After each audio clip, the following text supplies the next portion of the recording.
Assalamualaikum warahmatullahi wabarakatuh. Kembali lagi di muatan pembelajaran perbankan dasar, khususnya untuk kelas 10 AKL, oleh saya sendiri, Ibu Nurmala Mardiani.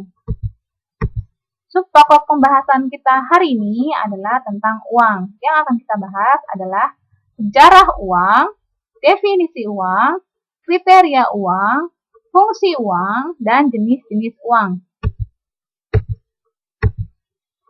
Kompetensi dasar materi hari ini adalah yang pertama, kompetensi dasar pengetahuannya yaitu menganalisis berbagai jenis uang. Yang kedua, kompetensi dasar keterampilannya yaitu melakukan klasifikasi berbagai jenis uang. Tujuan pembelajaran kita hari ini adalah diharapkan siswa mampu menjelaskan kembali sejarah uang, menjelaskan pengertian uang, menjelaskan kriteria uang, menjelaskan fungsi uang, dan menjelaskan jenis-jenis uang.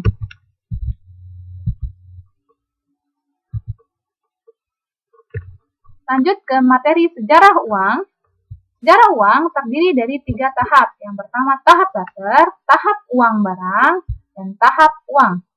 Tahap barter merupakan kegiatan tukar-menukar barang yang dilakukan pada masyarakat zaman dahulu dikarenakan masyarakat dahulu belum bisa memproduksi kebutuhannya sendiri, sehingga dibutuhkan saling memberi bertukar barang untuk dapat pemenuhan kebutuhan sehari-hari. Contohnya bisa dilihat bahwa ada 2 orang yang saling bertukar barang. Yang pertama, si A membutuhkan beras, si B membutuhkan ikan, dan keduanya saling bertukar barang karena sama-sama saling membutuhkan dan saling menguntungkan. Inilah yang namanya sistem barter.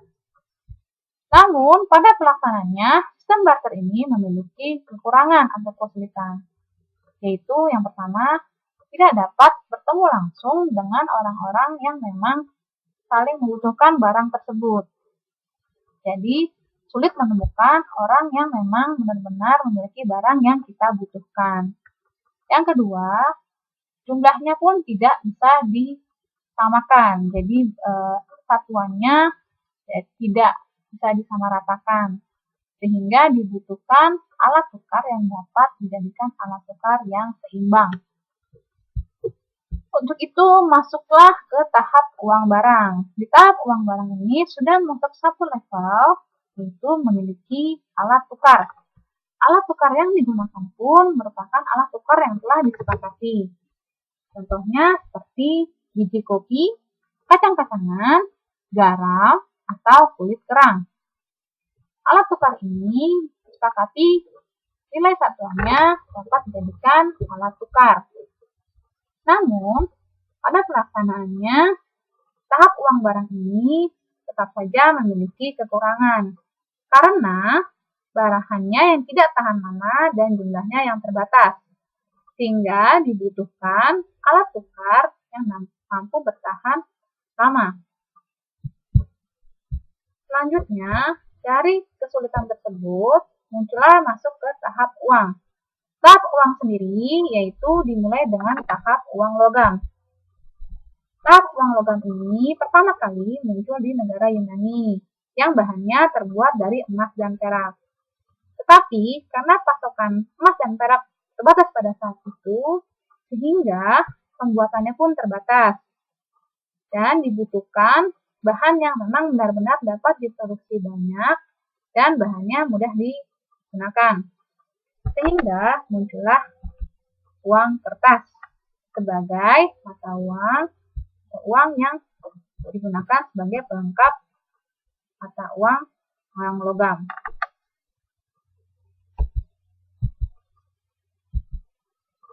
Lanjut ke sejarah uang rupiah di Indonesia pada zaman penjajahan. Singkat saja, negara Indonesia pernah beberapa kali merasakan 3 mata uang asing. Ya. Yang pertama, pada zaman kolonial Belanda. Ya, bisa dilihat, pada zaman kolonial Belanda menggunakan mata uang seperti ini. Nah, namun beberapa tahun kemudian terjadi invasi oleh negara Jepang sehingga mampu mengambil alih kekuasaan dari kolonial Belanda. Dan negara Jepang tersebut membawa mata uangnya sendiri seperti ini. Lanjut, pihak Jepang sendiri mengalami kekalahan oleh negara sekutu dan kekuasaannya diambil alih lagi oleh negara Belanda. Pada saat itu, negara Belanda kembali memunculkan mata uang yang disebut Guldenica. Namun, masyarakat Indonesia menolak keras adanya mata uang tersebut sehingga penggunaannya tidak digunakan di Indonesia dan ditarik kembali. Dan masyarakat Indonesia bersikeras untuk menerbitkan mata uangnya sendiri yang disebut dengan uang rupiah, uang Republik Indonesia, yaitu uang rupiah. Rupiah dari masa ke masa. Mata uang rupiah pertama kali muncul yaitu pada tahun 1946, yaitu uang emisi pertamanya berbentuk seperti ini. Yang pecahannya mulai dari 1 rupiah hingga sampai dengan 100 rupiah. Selanjutnya, pada tahun berikutnya, tahun 1968, Indonesia kembali menerbitkan uang emisi masa Orde Baru seperti ini. Ya. Lalu, selanjutnya, ke tahun 2000, Indonesia kembali menerbitkan mata uang seperti ini.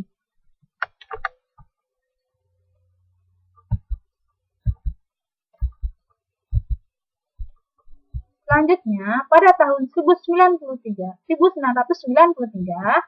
Indonesia kembali menerbitkan mata uang emisi terbaru yang salah satunya adalah seperti ini. Selanjutnya, diterbitkan kembali pada tahun 1998 dengan edisi seperti ini. Dan yang terakhir, diterbitkan kembali emisi terbaru pada tahun 2016 hingga saat ini, yang saat ini masih kita gunakan. Pengertian uang adalah suatu benda yang diterima secara umum oleh masyarakat untuk mengukur nilai, menukar, dan melakukan pembayaran atas pembelian barang dan jasa, dan pada waktu yang bersamaan bertindak sebagai alat penimbun kekayaan. Kriteria uang ada 6. Yang pertama, portability. Portability adalah mudah dibawa. Yang kedua, elasticity of supply, artinya jumlahnya dapat memenuhi kebutuhan. Yang ketiga, durability, artinya adalah tahan lama. Yang keempat, divisibility, artinya dapat dibagi-bagi menjadi berbagai pecahan. Yang kelima, acceptability, yaitu mudah diterima oleh masyarakat umum. Dan yang terakhir, stability of value, nilainya stabil dan tetap dari waktu ke waktu. Yang jika disingkat menjadi PEDAS, double D. Lanjut ke fungsi uang. Fungsi uang dibagi menjadi 2, yaitu fungsi asli dan fungsi turunan. Fungsi asli terdiri dari sebagai alat tukar-menukar, sebagai satuan hitungan, dan sebagai penyimpan nilai.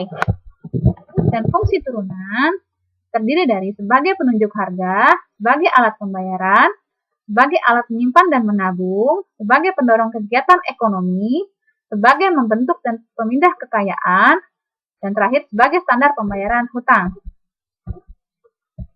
Jenis-jenis uang. Jenis-jenis uang yang pertama adalah uang logam. Uang logam saat ini memiliki pecahan Rp50 sampai dengan Rp1.000.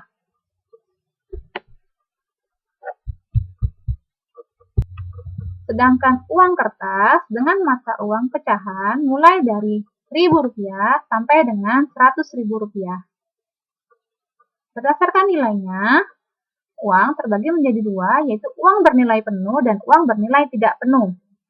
Uang bernilai penuh yaitu uang yang nilai bahan pembuatnya sama dengan nilai yang tertera pada uang tersebut. Sedangkan uang yang bernilai tidak penuh, yaitu yang bahannya lebih kecil dari nilai yang tertera pada uang tersebut. Uang dibagi berdasarkan lembaga pembuatnya, yaitu uang kartal dan uang giral. Uang kartal yaitu berupa uang kertas dan uang logam yang sering kita gunakan sehari-hari untuk pembayaran atau pembelian barang. Sedangkan uang giral itu uang non-cash ya, yang berupa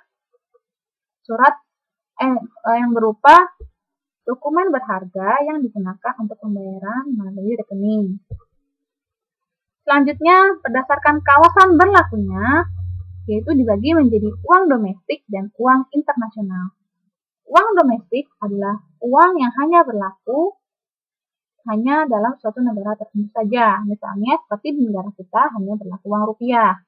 Dan misalnya di negara Malaysia berlaku uang ringgit. Ya. Sedangkan uang internasional yaitu uang yang berlaku di wilayah sampai dengan internasional. Contohnya uang dolar yang dapat digunakan di berbagai negara.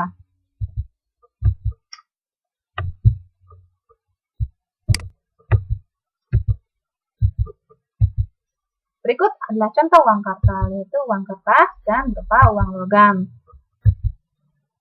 Dan berikut adalah contoh uang giral, yaitu berupa cek dan kartu debit atau kartu kredit, yang artinya non-cash.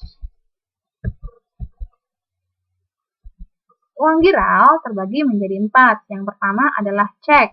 Cek adalah surat perintah dari seseorang yang mempunyai rekening di bank agar bank membayarkan sejumlah uang kepada orang tersebut yang disebutkan dalam cek tersebut. Lanjut ke giro. Permintaan seseorang yang mempunyai rekening di bank supaya bank membayar dengan cara memindahkan sebagian atau seluruh rekeningnya kepada rekening pihak yang dibayar. Lanjut ke surat perintah membayar. Yaitu orang yang mempunyai rekening di bank memerintahkan secara langsung untuk membayar kepada seseorang dengan tunai. Lanjut ke telegraphic transfer. Maksudnya adalah orang yang mempunyai rekening di bank memerintahkan bank agar membayarkan sejumlah uangnya kepada seseorang dengan cara memindahkannya atau mentransfer rekening melalui telegram.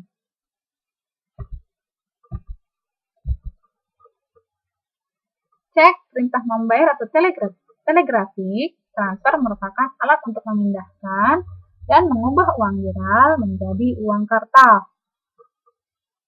Jika giro merupakan alat untuk memindahkan uang giral. Proses terjadinya uang giral yaitu berawal dari uang kartal yang disimpan di bank menjadi primary deposit. Primary deposit adalah cara menciptakan uang giral dengan cara nasabah menyetorkan uang kartalnya ke bank untuk dicatat dalam rekening koran miliknya sebagai uang giral. Ada lagi dari uang kartal yang berasal dari pinjaman di bank, simpan di bank, menjadi loan deposit. Maksudnya adalah cara menciptakan uang giral yang terjadi ketika seseorang nasabah meminjam uang ke bank, namun uang tersebut tidak ditarik menjadi uang kartal, namun tetap dibiarkan di dalam rekening koran miliknya.